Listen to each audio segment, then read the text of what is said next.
Namun ada kalanya juga kita sayangkan sebagian orang tua menganggap bahwa kalau sudah diserahkan ke pesantren anaknya atau ke dayah, maka penuh tanggung jawab dayah, seolah-olah mereka tidak memiliki tanggung jawab lagi, hanya dari sisi keuangan atau pendanaan yang mereka berikan. Sebenarnya komunikasi, kasih sayang, perhatian juga sangat dibutuhkan oleh siswa dalam hal untuk menunjang semangatnya belajar di dayah. Mereka hampir belajar 24 jam kecuali tidur ini.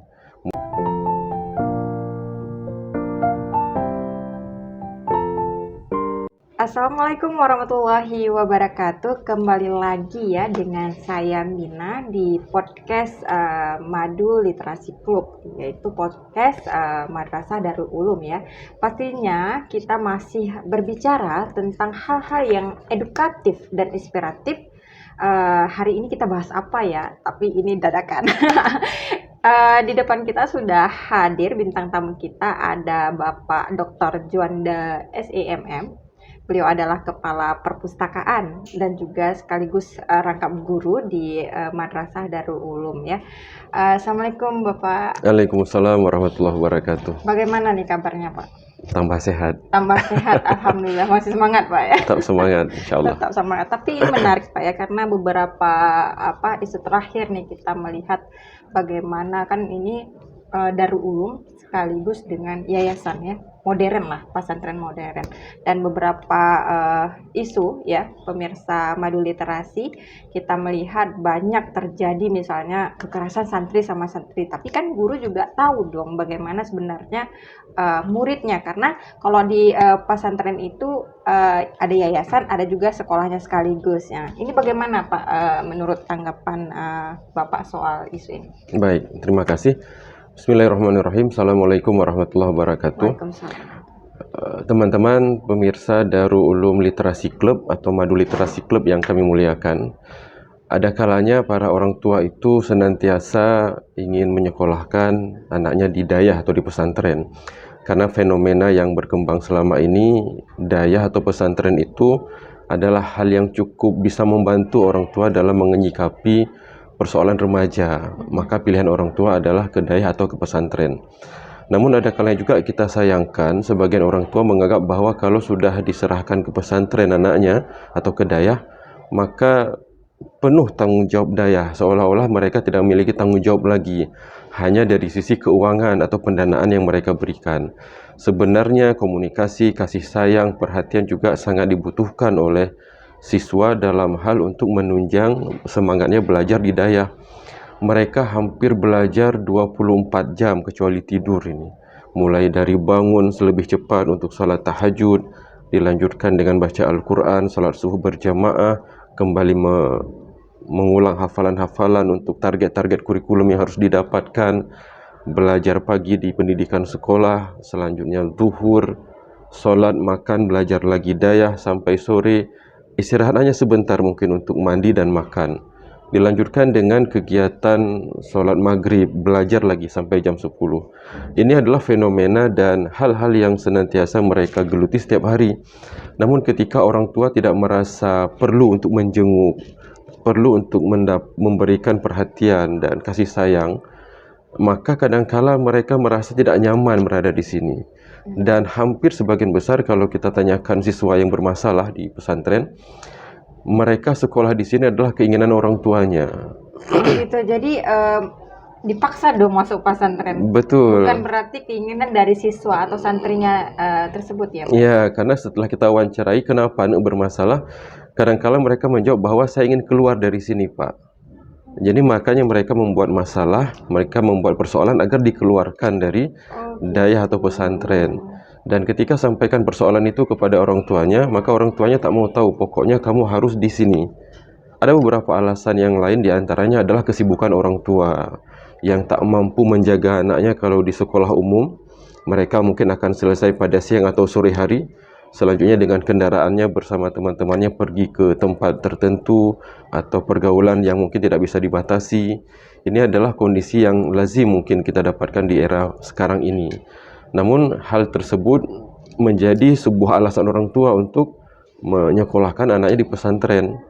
Oleh karena itu saya pikir hal yang perlu kita lakukan sebagai orang tua, bapak-bapak, ibu-ibu, teman-teman, pemirsa sekalian, selain menyerahkan anak-anak ke pesantren, maka perhatian kasih sayang juga perlu dikunjungi sekali-sekali. Oke, menarik nih ya, Pak ya, terkait tentang diserahkan maksudnya seorang anak kepada pesantren itu hanya karena alasan tertentu. Benar nggak sih Pak, ini kata orang, oh karena anaknya bandel jadi harus ke pesantren. Ini bagaimana merubah stigma ini gitu? Baik.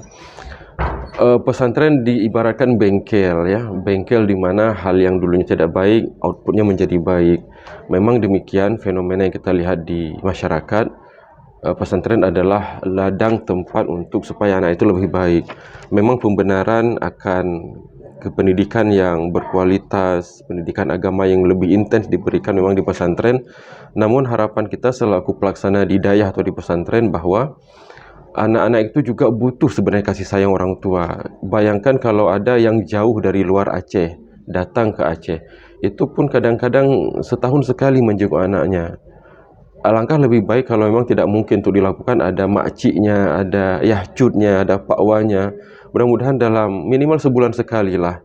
Sebulan sekali perhatian itu dibutuhkan, kasih sayang itu dibutuhkan. Bahkan datang hanya untuk membelai kepalanya saja itu sudah sebuah hal yang sangat dinanti oleh mereka.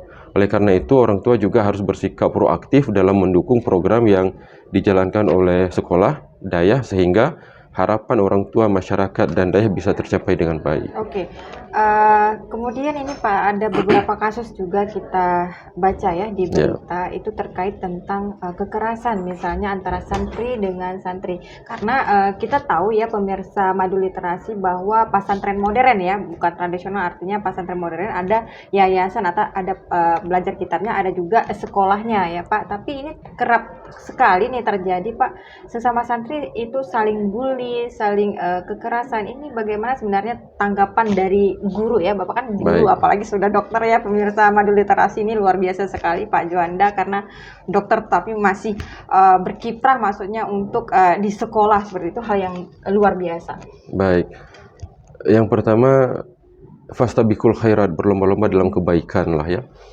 Ada kalanya siswa dengan siswa atau santri dengan santri terjadi proses bully atau perundungan bahasa lainnya. Kita maklumi bahwa di pesantren itu tidak mungkin 24 jam diawasi, walaupun CCTV ada di setiap tempat. Namun area-area pribadi seperti kamar mandi, area tempat mandi, area kamar lah ya, tempat santri itu berganti pakaian, itu tidak mungkin rasanya itu dipasang CCTV. Ada kalanya perundungan itu terjadi dari senior kepada juniornya. Oleh karena itu, langkah yang paling tepat untuk dilakukan adalah membagi tempat-tempat tertentu atau kamar-kamar tertentu di mana cukup satu senior dan adik-adik atau beberapa senior lah, tidak satu, sehingga ada balancing antara satu dengan yang lain dalam mengawasi adik-adik ini. Yang kedua, perlu juga ditekankan kepada para santri adalah tak boleh melakukan hukuman fisik. Jadi terus-terus diingatkan kepada santri ketika ada persoalan maka sampaikan secara baik kepada ustadz pembinanya, biarkan ustadz yang akan mengambil solusi dari persoalan itu. Tidak boleh ada hukuman fisik, tidak boleh ada pemukulan, tidak boleh ada perundungan-perundungan yang merendahkan harkat, martabat dan hak asasi seorang manusia. Itu perlu selalu ditekankan kepada para santri agar kasus-kasus pemukulan, perundungan, bully di antara siswa itu mudah-mudahan tidak terjadi lagi. Oke, baik, terima kasih Pak. Tapi ini untuk terakhir nih Pak ya, karena waktu kita sangat terbatas mengenai perundung bully. Sebenarnya kan kalau misalnya dulu nih kita sekolah kan mungkin kalau gurunya sering cewek, kita biasa aja kan Pak. Maksudnya lebih terkesan seperti karena memang kita menyadari bandel. Tapi kan anak sekarang semakin kita maksudnya nggak memberi punishment, itu mereka semakin kayak liar, nggak ada etika, suka-suka, semena-mena terhadap bully. Ini sebenarnya solusi apa yang ditawarkan oleh sekolah gitu? Atau bagaimana mengatasi solusi tersebut? Baik, kita tidak terlepas dari perkembangan zaman yang semakin hari persoalannya semakin kompleks ya. Ada kalanya memang siswa itu ketika pembelajaran kita dulu waktu kecil dilihat atau dideham saja oleh guru, kita sudah merasa takut dan malu untuk melakukan kesalahan. Namun hari ini bermacam fenomena, alasan pelanggaran HAM, siswa tidak boleh disakiti secara fisik. Di satu sisi benar bahwa pembelajaran itu perlu dilihat dari sisi bagaimana meningkatkan motivasi dan keinginan siswa untuk belajar. Namun di sisi yang lain, kalaupun harus melakukan sedikit punishment kepada siswa, sebaiknya adalah tidak punishment yang membuat fisiknya itu tersakiti. Dalam agama saja Rasulullah mengatakan kepada kita, ketika anak 7 tahun itu paksa untuk sholat, ada proses pembelajaran, pemaksaan untuk belajar. Dan yang kedua, ketika sudah 10 tahun tak sholat, maka pukullah. Dan pukul yang dimaksud dalam hal ini adalah pukul yang menyebabkan dia cinta, pukul cinta, istilahnya demikian, pukul sayang, bukan pukul karena marah atau pukul karena benci. Dan yang boleh dipukul adalah area-area yang tidak juga mengakibatkan fatal akibat pemukulan tersebut, misalnya di bagian betis. Dan dipukul pun bukan pakai kayu yang besar, ada lidi yang disiapkan, mungkin 1 atau 2 buah atau 2 bulir misalkan, bukan satu ikatan yang besar. Cukup dipukul dengan lidi saja itu sudah memberikan efek bahwa dia mengalami proses pembelajaran kesalahan di situ. Saya pikir ini solusi yang ditawarkan, jadi tidak memukul area-area yang berakibat fatal, karena pukul dalam agama itu dibenarkan karena perintah Rasulullah. Namun aspek yang perlu dilihat dipukul itu perlu dianalisis dan dilihat kembali, jangan terjadi kesalahan fatal dalam memberikan punishment tersebut. Iya, yang patut juga ya Madu Literasi, pemirsa Madu Literasi tahu bahwa ada anak memang yang bandel sekali, bandelnya kelewatan gitu ya, Pak Anda ya. Jadi kadang-kadang habis kesabaran seorang Ya, kalau sabar tuh betul. nggak boleh habis-habis ya Pak ya. Ya, karena balasan sabar itu surga tentunya. Benar-benar ya. Baik Pak, mungkin ada mau disampaikan kepada pemirsa Madu Literasi untuk closing statement, silakan Pak. Baik, pemirsa literasi yang dimuliakan Allah, kita selaku orang tua yang pertama tentu berharap pendidikan yang diterima oleh anak kita adalah pendidikan yang berkualitas dan baik. Namun di sisi yang lain, perhatian, kasih sayang juga perlu kita berikan kepada siswa atau anak kita, tidak semata-mata hanya di sisi keuangan yang kita support, tapi memberikan dia motivasi, semangat dalam belajar. Ini adalah bagian yang juga mereka rindukan. Kita nanti akan rindu ketika dia sudah besar menggantikan kita di tempat-tempat pekerjaan, di mana mereka juga memiliki kualitas akhlak yang mulia, akhlak yang baik, bukan hanya kepintaran secara akademis, tapi memiliki juga akhlak yang baik. Karena Indonesia banyak orang pintar, namun sedikit orang yang baik dan berakhlak. Oleh karena itu, mari kita jadikan semakin hari semakin lebih baik dan berkualitas. Mungkin itu saja Bu Mina, terima Baik, kasih. terima kasih Pak atas waktunya. Ya. Semoga bermanfaat ya pemirsa Madu Literasi. Tentu ini sangat edukatif dan juga bisa diambil ibroh daripada diskusi kita hari ini. Baik, tonton terus ya podcast Madu Literasi setiap hari Rabu pukul 10, dan jangan lupa tekan lonceng untuk mendapatkan informasi atau edukasi yang inspiratif pastinya. Dan jangan lupa juga like, share, and subscribe podcast kita agar kami terus semangat menebar kebaikan. Baik, saya Mina, mohon undur diri. Assalamualaikum warahmatullahi wabarakatuh. Assalamualaikum warahmatullahi wabarakatuh.